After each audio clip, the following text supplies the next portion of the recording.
নমস্কাৰ অনলাইন বিদ্যালয়লৈ সকলোকে স্বাগতম জনাই আজি আমি আৰম্ভ কৰিছো ক্লাছ 10ৰ কমপ্লেক্স নাম্বাৰৰ পাৰ্ট 8 এটা আজি পাৰ্ট 8ত আমি জটিল সংখ্যাৰ মাপাংক আৰু পূৰ্ণাংক সম্পৰ্কে আলোচনা কৰিম এটা প্ৰথম কথা জটিল সংখ্যাৰ মাপাংক আমি প্ৰথম এটা জটিল সংখ্যা ধৰি লওঁ ধৰা হ'ল z x + iy এটা জটিল সংখ্যা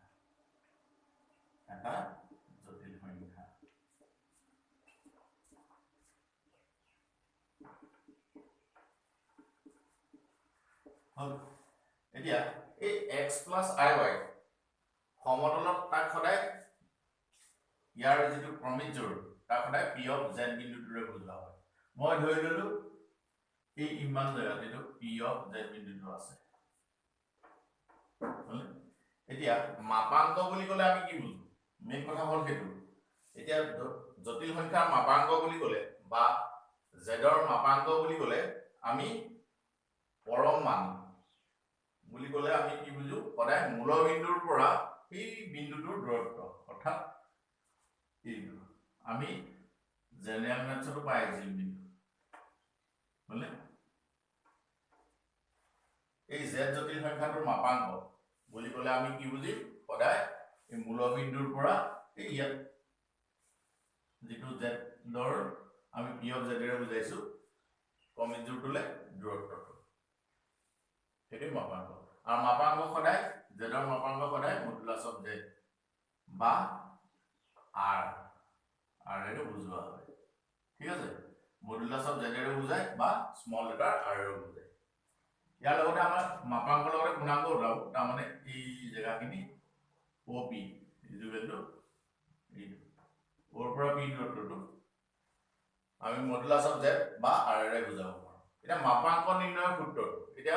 মাপাংক নিৰ্ণয়ৰ সূত্ৰটো হেকাৰণে modulus of z equal to আচ্ছা স্থানাংক জ্যামিতি আমি জেনাৰেল মেথডত পাইছিল মূলবিন্দু আৰু যিকোনো এটা বিন্দুৰ মাজৰ দূৰত্ব নিৰ্ণয়ৰ সূত্ৰটো কি আছিল x² + y² আৰু ইয়াতো সেইটোই ইয়াতো এই একেই এটোৱে হ'ল মাপাংক নিৰ্ণয়ৰ সূত্ৰ modulus of z equal two x² + y² হ'ল এতিয়া মাপাংক সম্পৰ্কে অলপ ধাৰণা এটা হ'ল ইয়াৰ পিছত আমি এতিয়া আমি কি কৰিম r থিটা বা ত্ৰিকোণমিতিক r বা ধ্ৰুৱীয় rটো চাও তাৰপিছত আমি পূৰ্ণাংক চাম ঠিক আছে এতিয়া এই p বিন্দুৰ পৰা মই ox ৰ ওপৰত যেতিয়া এটা লম্ব টানো pm হলে pm এডাল যদি লম্ব টানিলো তেতিয়া হলে আমি এটা সমকোণী ত্ৰিভুজ পাম ত্ৰিভুজটো কি হ'ব opm ত্ৰিভুজ opm ৰ পৰা এই ত্ৰিভুজটোৰ পৰা ইয়াত এই op এই ৰেখাডাল যদি x অক্ষৰ ধৰ্ম অক্ষৰ সৈতে কি হয় থিটা কোণ কৰে তেন্তে sin থিটা সমান কিমান হ'ব sin থিটা ইকুৱেল কি হ'ব সেইটো pm by কৰ্ণ op মানে pm by op এটা pm ৰ মানটো মই এটুক আগতে কৈছিলো p of z বিন্দুটোৱে কি বুজাইছিল z জটিল সংখ্যাটোৰ ক্ৰমিক জোড়টো ইয়াৰ ক্ৰমিক জোড়টো কিনো xy মানে xy আছিল তেতিয়ালে om ৰ মানটো কিমান হ'ব x তাৰমানে ইয়াৰ দৈৰ্ঘ্যটো এটো x আৰু এটো কিমান হ'ব pm ৰ দৈৰ্ঘ্যটো এটো y গতিকে আমি কি বহুৱাব পাৰো সমান sin থিটা ইকুৱেল টু pm মানে বহাম y আৰু op মানে মূল বিন্দুৰ পৰা p বিন্দুটোৰ দূৰত্ব এটো কৈছোই মডুলাস অফ z বা r এৰে বুজায় গতিকে ইয়াত কি লিখিম r হল এটাকে y ইকুৱেল টু কিমান y equal to r sin থিটা আকৌ cos থিটা ইকুৱেল টু একটা ত্ৰিভুজৰ পৰা cos থিটা ইকুৱেল টু কি হ'ব ভূমি বাই কৰ্ণ এটা ভূমি কি আছিল om আৰু কৰ্ণডাল আছে op এটা om ৰ ভ্যালু কিমান হেতু চাম cos থিটা ইকুৱেল টু om মানে x আৰু op মানে r এটাকে x ৰ মানটো কিমান হ'ব x equal to r cos থিটা হলে আমি ত্ৰিভুজটোৰ পৰা sin থিটা ললো তাৰ cos থিটা ললো তাৰ পৰা x আৰু কি ওলালে y মান নিৰ্ণয় হ'ল এতিয়া যেটো z ধৰিছিলো কি ধৰিছিলো যেহেতু z কিমান আছিল x + iy হলে এতিয়া সোয়া z x ৰ মানটো কিমান x ৰ মানটো এইটো r cos থিটা x ৰ মানটো হ'ল তোমাৰ r cos থিটা plus I the y মানটো r sin theta এটা z টো গৈ বলে কি হৈ গলকে r cos theta z r cos theta plus I r sin theta এই r হিটোকে কোৱা হয় ধ্ৰুৱীয় r বা r theta r বা ত্ৰিকোণমিতিক r কিয়নো ইয়াত ত্ৰিকোণমিতিৰ অনুপাত জড়িত হৈ আছে বা আমিটো z r টো কমন হলে কি হ'ব r into cos of theta plus I sin theta এইটো আৰু এইটো একেটাই গতিকে এইটো হ'ল ধ্ৰুৱীয় আৰ্হি বা r theta আৰ্হি বা ত্ৰিকোণমিতিক আৰ্হি আহে কোৱেশ্চন প্ৰায় আহে ধ্ৰুৱীয় আৰ্হি প্ৰকাশ কৰা তাৰমানে আমি এইটো আৰ্হিলৈ লৈ যাব লাগিব ঠিক আছে ইয়াৰ পিছত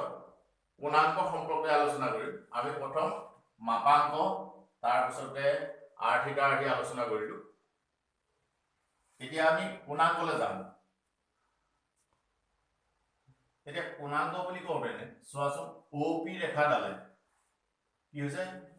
x অক্ষৰ সৈতে কি কৰিছে থিটা কোণ কৰি আছে মানে x অক্ষৰ ধনাত্মক থিটা কোণ কৰিছে এতিয়া এই থিটা কোণ কৰিছে বুলি আমি ধৰি লৈছো থিটা z জটিল সংখ্যাটোৰ কোণাংক বুলি কোৱা হয় আৰু কোণাংক সাধাৰণতে rz অৰ্থাৎ আৰ্গুমেন্ট অফ z বা amplitude of z এৰে বুজোৱা হয় ঠিক আছে কোণাংক বুলি ক'লে rz বা amplitude of z ঠিক আছে এতিয়া জটিল সংখ্যাৰ কোণাংক সম্পৰ্কে যেতিয়া চাম তেতিয়া প্ৰথম বস্তুটো হৈছে আমি পাই আছিলো sin থিটা কি পাইছিলো sin থিটা y by x আৰু cos থিটা কি পাইছিলো অলপ কৰিছো গতিকে আৰু cos থিটা y by x নহয় y by r আছে এটো হ'ব x by r আৰু এটো y by r ঠিক আছে ইয়াৰ পাছত আমি যদি ইয়াৰ পৰা tan থিটা টো লিয়াও এটাকে tan থিটা কি হ'ব tan থিটা sin থিটা by cos থিটা গতিকে y by r divided by কি হ'ব x by r r cancel যাব গতিকে tan থিটা হ'ব y by x আৰু এইটোৱে হ'ল জটিল সংখ্যাৰ কোণাংক নিৰ্ণয়ৰ সূত্ৰ মানে জটিল সংখ্যাৰ কোণাংক নিৰ্ণয়ৰ সূত্ৰ কিন্তু জটিল সংখ্যাটো কোনটো চকত থাকে কোনটো চকত আছে তাৰ ওপৰত নিৰ্ভৰ কৰিহে কোণাংকটো নিৰ্ণয় কৰা হ'ব প্ৰথম আমি জটিল সংখ্যাৰ কোণাংক বুলি ক'লে tan থিটা y by x ইয়াত যাম মানে আৰু এটো সদায় মডুলাস লোৱা হয় কাৰণ ঋণাত্মকটো আমি নলওঁ ঠিক আছে বা মডুলাস নললেও ওলাই যাব আমি ইকোনমিক প্ৰয়োগ কৰিলে ওলাই যাব এতিয়া tan থিটা y by x এই সূত্ৰৰ সহায়ত আমি কোণাংকটো নিৰ্ণয় কৰিম ঠিকই কিন্তু মই আকৌ কৈছো এই p of z বিন্দুটো এটা প্ৰথম চকত আছে নে দ্বিতীয় চকত আছে নে তৃতীয়ত আছে নে চতুৰ্থত আছে তাৰ ওপৰত নিৰ্ভৰ কৰি গোটেই বস্তুটো হ'ব আৰু মানে তাৰ ওপৰত নিৰ্ভৰ কৰি মানে কি কেতিয়াবা এনেকুৱা হয় জটিল সংখ্যাটো x অক্ষৰ ডালৰ ওপৰতে থাকে কিন্তু কি x অক্ষৰ ধনাত্মক দিশত আছে নে x অক্ষৰ ঋণাত্মক দিশত আছে তাৰ ওপৰত নিৰ্ভৰ কৰিব গতিকে জটিল সংখ্যাৰ কোণাংক নিৰ্ণয়ৰ বিধিসমূহ মই দি দিওঁ এতিয়া আমি জটিল সংখ্যাৰ কোণাংকটো চাওঁ জটিল সংখ্যাৰ কোণাংক চাবলৈ যাওঁতে ধৰা হ'ল z কি x plus iy এটা জটিল সংখ্যা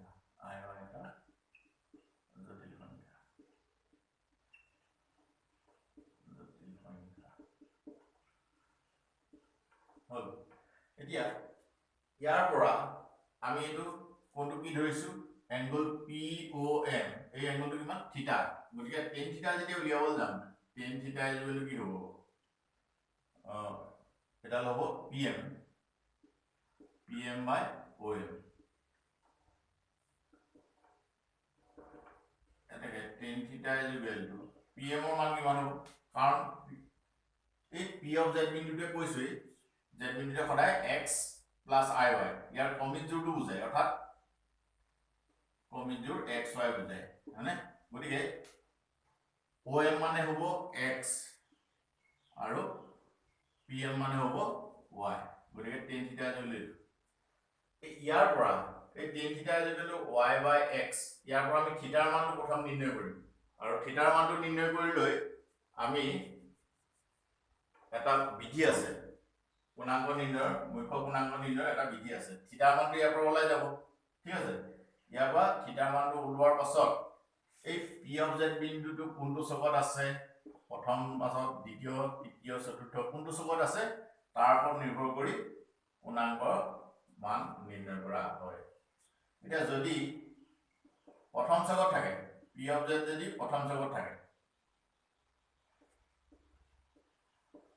প্ৰথম চকত থাকিলে amplitude of Z মানে পূৰ্ণাংগ মুখ্য পূৰ্ণাংগটোৱে বুজায় amplitude of Z equal two কি হ'ব গম পাইছানে থিটা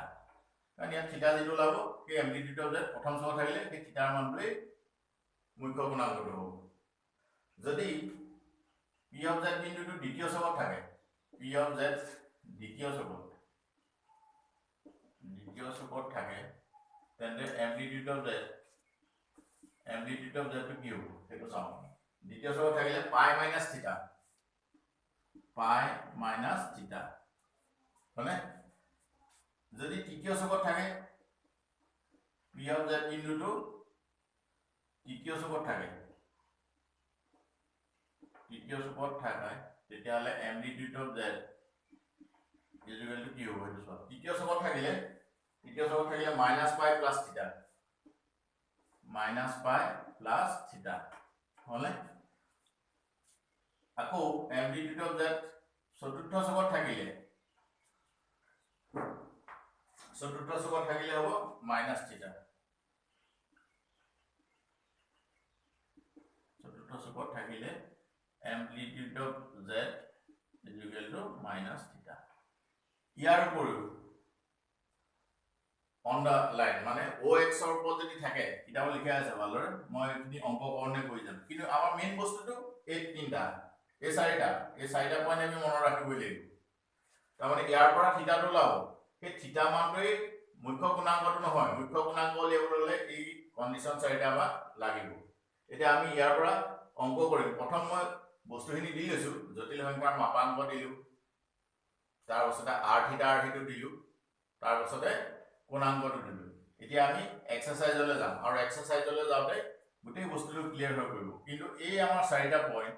পূৰ্ণাংগৰ ক্ষেত্ৰত এই আমাৰ চাৰিটা পইণ্টটো লাগিবই ঠিক আছে এতিয়া এক্সাৰসাইজলৈ আহোঁ এতিয়া আমি এক্সাৰসাইজ 2.4 ৰ কোৱেশ্চন নম্বৰ 1 লৈ আহিলো ইয়াত পূৰ্ণাংগ নিৰ্ণয় কৰিব কৈছে এটা জটিল সংখ্যা দিছে মই এইটো লৈছো ধৰা হল এইটো সমাধান কৰোঁতে কি কৰিম z -1 plus I কোৱেশ্চনটো অকল পূৰ্ণাংগৰ কথা কৈছে মই ধৰিলো মাপাংক উলিয়াও এতিয়া মডুলাছ অফ z তাৰমানে মাপাংক নহয় ৰুট আচ্ছা সদায় এটো কি আছিল x x ৰ জায়গাত কি আছে -1 গতিকে -1 স্কয়াৰ প্লাস y y জায়গাত কি আছে 1 এটা চোৱা x plus iy আছিল আমাৰ ফৰ্মুলা মতে গতিকে মডুলাছ অফ z হওঁতে কি হৈছিল root x square plus y square i টো নাহে কিন্তু গতিকে ইয়াতো i আছে i ৰ সহগ কিমান 1 গতিকে 1 লিখিছো ঠিক আছে -1 ক স্কয়াৰ কৰিলে 1 হ'ব আৰু 1 ক স্কয়াৰ কৰিলে 1 হ'ব গতিকে এটো কি হ'ব √2 অৰ্থাৎ এই z -1 প্লাস i এই জটিল সংখ্যাটোৰ মাপাংক যদি নিৰ্ণয় কৰিব দিয়ে তেতিয়াহ'লে তাৰ মাপাংক হ'ল √2 হল আমাক মাপাংক নিৰ্ণয় কৰিবলৈ দিয়া নাছিলে মই দেখুৱাইহে দিলো কিন্তু আমাক কি নিৰ্ণয় কৰিব দিছিলে পূৰ্ণাংক এতিয়া আমি আসল বস্তুটোলৈ আহো পূৰ্ণাংক এটা গুণাঙ্ক নিৰ্ণয় কৰিবলৈ দিনে আমি প্ৰথম কি কৰিলো z = -1 + i ধৰিলো এতিয়া গুণাঙ্ক উলিয়াবলৈ প্ৰথম কি উলিয়াম tan থিটা হল tan থিটা = কি আছিল y/x এটা mod বিদ্যা mod y/x হল এটা tan থিটা = y ভ্যালুটো কিমান 1 কাৰণ y মানে হল x + iy গতিকে ইয়াত y মানে হৈছে i সহগটো i সহগ x আৰু x ৰ মানটো কিমান আছিল -1 এটো যেটো মডুলাস আছে গতিকে মাইনাস থাকিলেও কি হৈ যাব প্লাস হৈ যাব এটো কিমান হ'ব একচুয়ালি হ'ব লাগে -1 মানে যেটো মোড আছে গতিকে এটো কিমান হ'ব প্লাস হ'ব এতিয়া tan কিমান ডিগ্ৰীৰ মান 1 tan থিটা = tan কি হয় 45 অৰ্থাৎ π/4 ইন্টাৰেস্টিং ইয়াত আকৌ আমি ৰেডিয়ান গুণতহে লওঁ অৰ্থাৎ π = 180 ডিগ্ৰী মানে তেতিয়াহলে π/2 কিমান হ'ব π/2 = 90 ডিগ্ৰী π/3 মানে কিমান হ'ব π/3 মানে হ'ব 60 ডিগ্ৰী π/4 মানে কিমান হ'ব π/4 মানে হ'ল 45 ডিগ্ৰী আৰু π/6 মানে হ'ল তোমাৰ 30 ডিগ্ৰী এতিয়া tan 45 অৰ্থাৎ 45 ডিগ্ৰী কোণৰ মানটো tan ত 1 হয় কিন্তু আমি ইয়াত ৰেডিয়ান গুণত লৈছো কাৰণ মাপাঙ্ক অৰ্থাৎ গুণাঙ্ক উলিয়াবলৈ আমি সদায় কোণৰ মানটো ডিগ্ৰীত নলওঁ কি হ'ল ৰেডিয়ানত লওঁ গতিকে 45 ডিগ্ৰী ঠাইত আমি π/4 ৰেডিয়ান পাতি আছো ঠিক আছে এটাকে থিটা কিমান হ'ল থিটা = π/4 মই আগতে কৈছিলো এই z জটিল সংখ্যাটোৰ তাৰ সমতলৰ বহু বিন্দুটো কি হয় p of z এৰে বুজোৱা হয় যেহেতু p of z এতিয়া p of z মানে কিমান নো তাৰমানে ইয়াৰ কমিত জুৰু -1 1 নহয়নে কাৰণ so x ৰ ঠাইত -1 আছে আৰু y ঠাইত কি আছে 1 আছে গতিকে এই -1 1 বিন্দুটো -1 বুলি ক'লে সদায় সমতল এখনৰ কোনফালে আহিব এফালে আহিবনে -1 1 বিন্দু দিয়া নাথাকিবনে তাৰমানে গতিকে আমি কি লিখিম যেহেতু p of z বিন্দুটো ইমান বিন্দুটো দ্বিতীয় চকত আছে দ্বিতীয় চকত আছে গতিকে এতিয়াহে আমাৰ মেইন বস্তুটো আহিছে গতিকে এম্প্লিটিউড অফ z অৰ্থাৎ মুখ্য গুণাঙ্ক এম্প্লিটিউড অফ z = কি এতিয়া অথনি অলপ আগত ৰুলটো দিলো দ্বিতীয় চকত থাকিলে কি হয় দ্বিতীয় চকত থাকিলে হয় π - থিটা অৰ্থাৎ এম্প্লিটিউড অফ z = π - থিটা আৰু আমাৰ থিটাৰ মানটো কিমান ওলাইছিলে তেতিয়াহলে π - π/4 তেতিয়াহলে এটো ক্যালকুলেশন কৰিলে কি হ'ব 28 π/4 অৰ্থাৎ এই ৰাশিটো -1 + i জটিল সংখ্যাটোৰ গুণাঙ্ক হ'ল 28 π/4 এতিয়া এটা বস্তু চাও 28 π/4 মানে কিমান ডিগ্ৰী গুণ 45 ডিগ্ৰী হলে π/4 মানে হ'ল 45 ডিগ্ৰী এতিয়া 28 পাই গতে 3 এটা কোণ হৈ আছে এৰ লগত 3 এটা কোণ কৰি দেখোন কিমান 3 5 15 5 1 12 কে 13 মানে 135 ডিগ্ৰী এতিয়া 135 ডিগ্ৰী কোণটো 180 কে সৰু গতিকে দ্বিতীয় চকত আছে নে এই বস্তুতে চাব লাগে গতিকে দ্বিতীয় চকত আছে আৰু তাৰ নিৰ্ণয় গুণাঙ্কটো হ'ল 28 π/3 মানে আমাৰ এই জটিল সংখ্যাটো একেদৰে ইয়াৰ পাছত আমি অন্য এটা অংক লাইছো এটা আমি আন এটা অংক লাইছো ইয়াৰ b2 let z = কিমান হ'ব 1/1 + i এতিয়া আগতে কৈছো জটিল সংখ্যাবিলাকত সদায় হৰত i টো নাথাকে গতিকে ইয়াৰ সংযোগবাদী তলে ওপৰে পূৰণ কৰিম এতিয়া সংযোগবাদী 1 + i সংযোগম কি 1 - i গতিকে 1 ৰ লগতো ওপৰত 1 - i টো পূৰণ হ'ব আৰু 1 ৰ লগত পূৰণ হ'লে ৰাখিটো হ'ব এটো a স্কয়াৰ - b স্কয়াৰ ফৰ্মুলাত পৰি আছে 1 - i হলে i স্কয়াৰ মানে -1 গতিকে এটো 1 এ হ'ল আৰু এটো +1 হ'ল আলটিমেটলি কিমান হ'ল 2 হ'ল তেতিয়ালে 1 - I by 2 তেতিয়াহ'লে এটো কি হ'ব 1 by 2 minus I into 1 by 2 এনেকৈ লিখিব পাৰোঁ যদি a plus ib ফৰ্মুলা লিখিব যাওঁ তেতিয়াহ'লে এটো প্লাস হ'ব এটো মাইনাস হ'ব অৰ্থাৎ p of z তাৰ মানে p of z ইয়াৰ যদি কমিত জোৰটো হ'ব কি হ'ব চোৱা কমিত জোৰটো হাফ আৰু মাইনাস হাফ তাৰ মানে এটো কোনটো চকত থাকিব এতিয়া হাফ পজিটিভ ইয়ালে যাব মাইনাস হাফ এ তললে আহিব অৰ্থাৎ চতুৰ্থ চকত থাকিবনে p of z বিন্দুটো এতিয়া z ইকুৱেলটো এটো ওলালে p of z কত থাকিব হেতু আমাক লাগিব কিন্তু প্ৰথম কি লাগিব গুণাঙ্ক লিয়াওতেনে প্ৰথম আমাৰ থিটাৰ মানটো নিৰ্ণয় কৰিব লাগিব এতিয়া z এটো যেতিয়া সিম্পলিফাই কৰিলো z টো গৈ পেলাই কি ওলালেগে z is equal to half plus I into minus half হলে z is equal to এতিয়া ইয়াৰ পৰা প্ৰথম আমি থিটাৰ মানটো নিৰ্ণয় কৰি লওঁ এতিয়া tan theta is equal to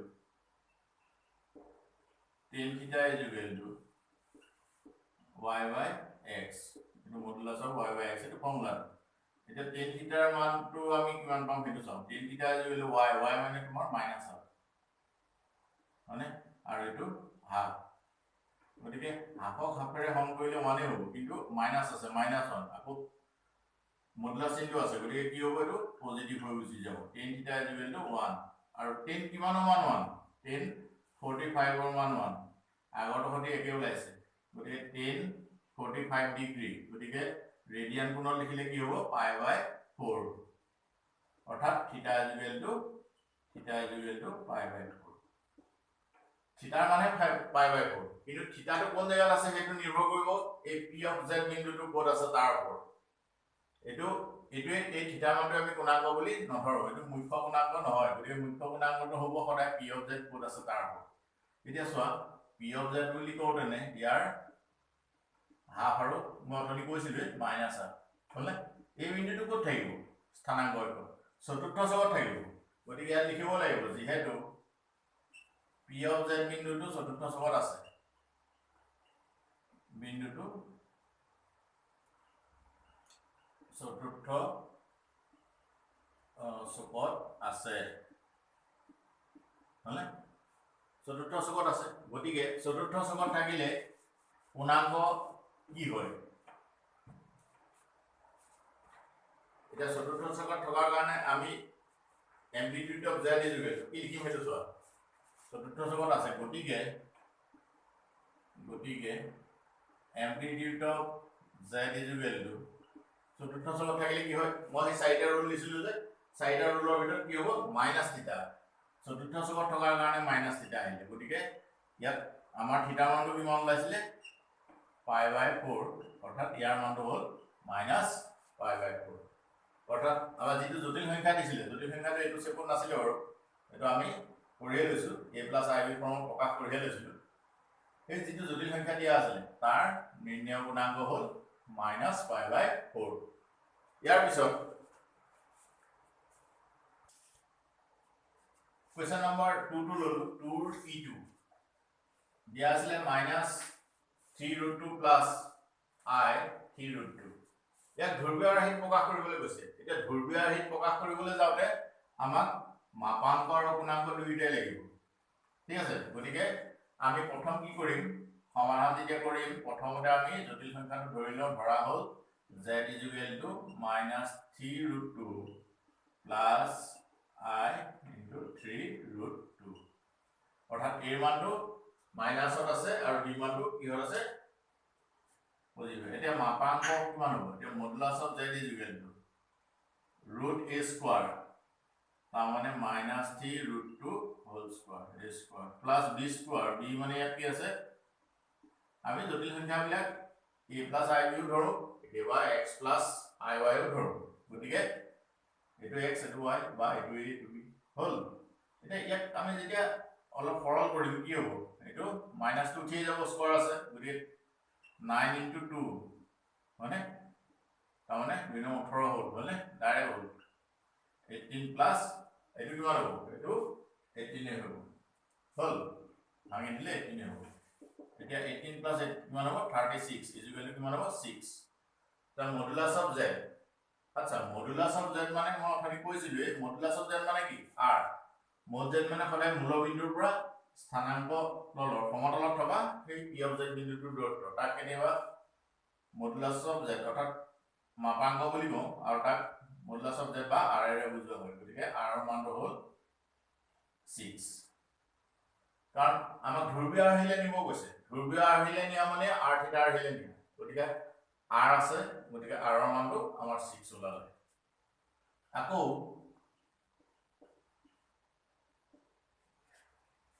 tan থিটা ইকুৱেল কি আছিল modulus of y by x হল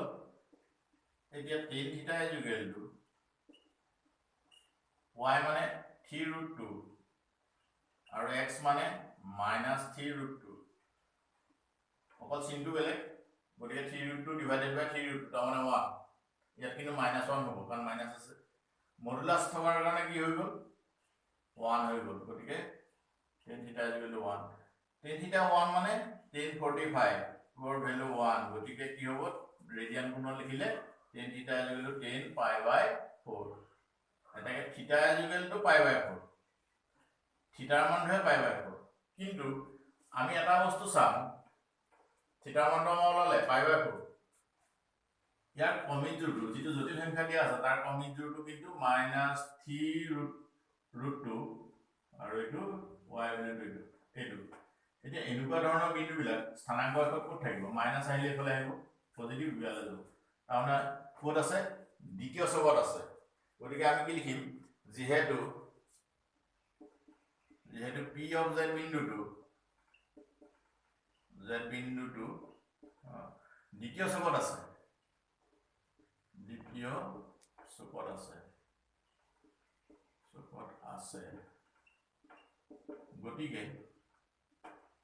গতিকে amplitude of z অৰ্থাৎ আমাৰ মুখ্য গুণাংকটো লাগিব amplitude of z is equal to কিমান হ'ব দ্বিতীয় ছকত থাকিলে কি হয় সেইটো চাই যাবা পইণ্ট আমি চাৰিটা পাইছিলো তাত প্ৰথম ছকত থকা আছিল দ্বিতীয় ছকত আমি নেগে দ্বিতীয় ছকত থাকিলে সদায় পাই মাইনাস থিটা গতিকে amplitude of z is equal to পাই মাইনাস থিটা পাই আছিল মাইনাস থিটা থিটাৰ ভ্যালু কিমান আছিল পাই বাই 4 এটা এটো ক্যালকুলেশন কৰিলে কি হ'ব এলসিএম ললে 28 পাই বাই 4 অৰ্থাৎ এই জটিল সংখ্যাটোৰ কোণাংকটো ওলালে এটো হল এতিয়া আমাক r থিটা আহিলে নিবলৈ গৈছে কোতে থিটা মানে অৰ্থাৎ ধ্ৰুৱীয় আহিলে নিবলৈ গৈছে এটাকে z ৰ ধ্ৰুৱীয় r